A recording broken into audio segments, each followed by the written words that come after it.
Deuxième partie de ce chapitre sur les calculs intégrales, et on va donc maintenant voir comment faire ce qu'on appelle des changements de variables.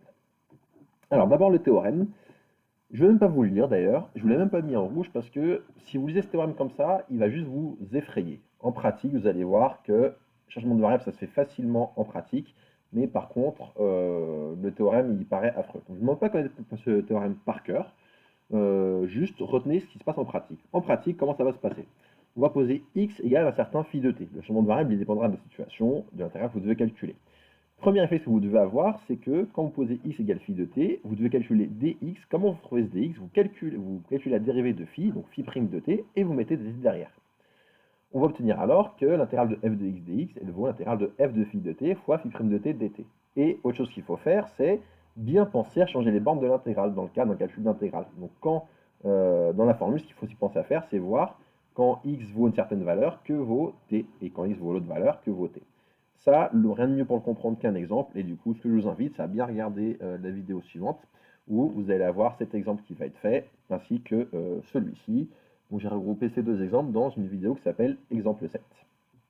C'est bien ça, exemple 7.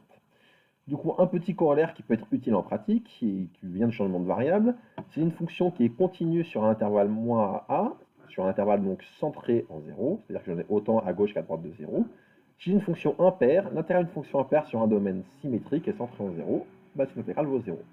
J'ai une fonction paire, alors quand j'ai l'intégrale d'une fonction entre moins a et a, toujours sur un domaine symétrique, une fonction paire, c'est deux fois l'intégrale de 0 à a de la fonction. On ne va pas forcément beaucoup l'utiliser ça cette année, mais l'an prochain, quand on va faire ce qu'on appelle des séries de Fourier, on va beaucoup l'utiliser. Et du coup, je vous rappellerai ce résultat à ce moment-là, j'insisterai là-dessus, et notamment sur... On peut voir que graphiquement, c'est assez évident ce résultat. Il est vraiment très très évident. Mais il s'obtient grâce à un changement de variable. On va du coup pouvoir revoir un autre exemple catalogue, c'est-à-dire un exemple de calcul qu'on sait toujours faire, c'est le calcul intégral d'un polynôme de cos et de sin, qu'on appelle aussi polynôme trigonométrique, chose dont on a déjà parlé au semestre 1. Alors, premièrement, ce qu'on va faire, c'est utiliser les formules d'Euler. Je vous l'ai dit au semestre 1, hein, une des applications des formules d'Euler, ça va être capable de calculer des primitives. Et du coup, grâce aux formules d'Euler, on va pouvoir par exemple calculer une primitive de cette fonction, et je ne vais pas vous expliquer maintenant, je vais vous faire une petite vidéo, et donc dans la vidéo exemple 8, vous pourrez voir comment on calcule la primitive de cette fonction grâce aux formules d'Euler. Dans certains cas particuliers, on peut aller plus vite que les formules d'Euler. Vous allez voir avec cette vidéo, si vous l'avez déjà vu, c'est un peu long.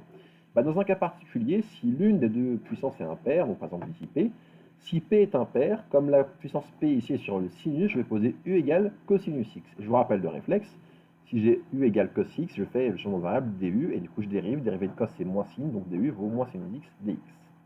Si c'est Q qui est impair, c'est-à-dire c'est la puissance qui est sur le cosinus qui est impair, je vais poser U égale sinus ce coup-ci.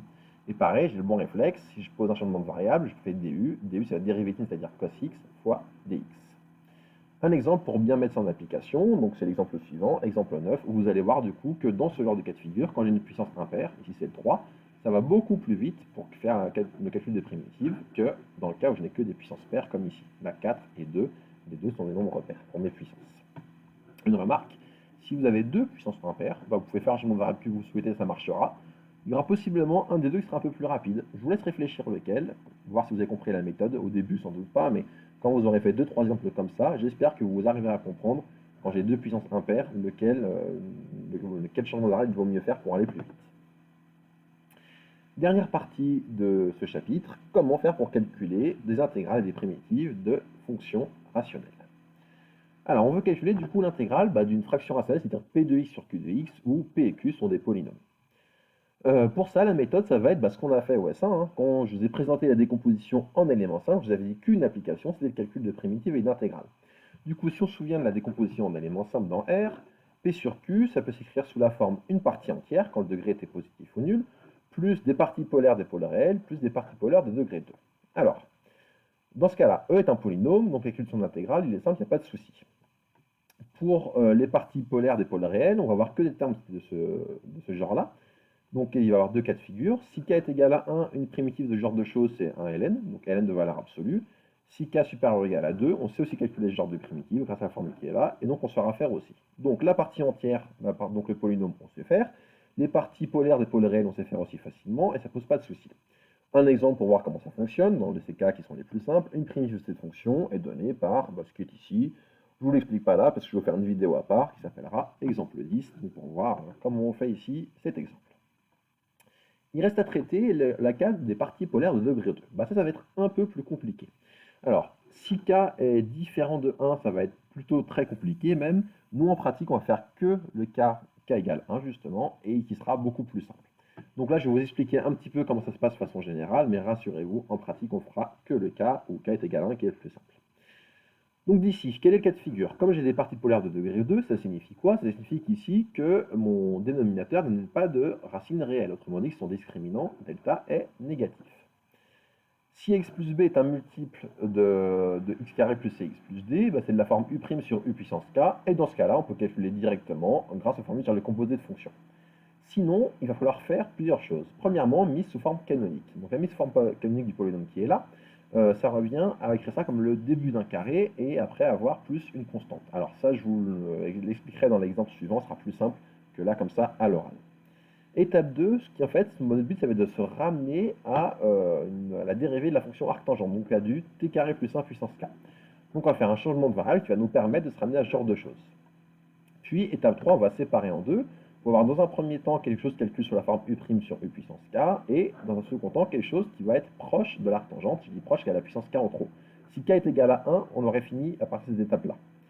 Étape 4, quand k n'est pas égal à 1, il faut faire une intégration par partie afin d'exprimer, trouver une relation entre jk et jk-1, jusqu'à qu'on se ramène à j1 grâce à une relation de récurrence, et j1 on saura calculer parce que c'est l'arctangente. Encore une fois, nous en pratique, on fera k égale 1, donc ça ira plus vite.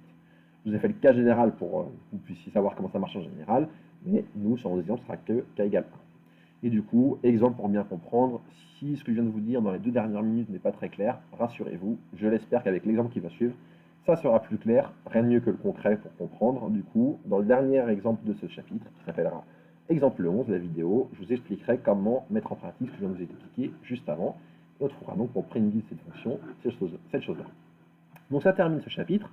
Et je répète ce que je vous ai dit en préambule au tout début de ce chapitre, c'est que travaillez bien ce chapitre sur le calcul intégral, parce que si vous maîtrisez bien le calcul intégral, je pense que ça vous rajoute 1 ou 2 points à votre moyenne de DUT. Pas juste de maths, mais de tout DUT, parce que dans beaucoup de matières, vous allez être amené à calculer des intégrales et des primitives.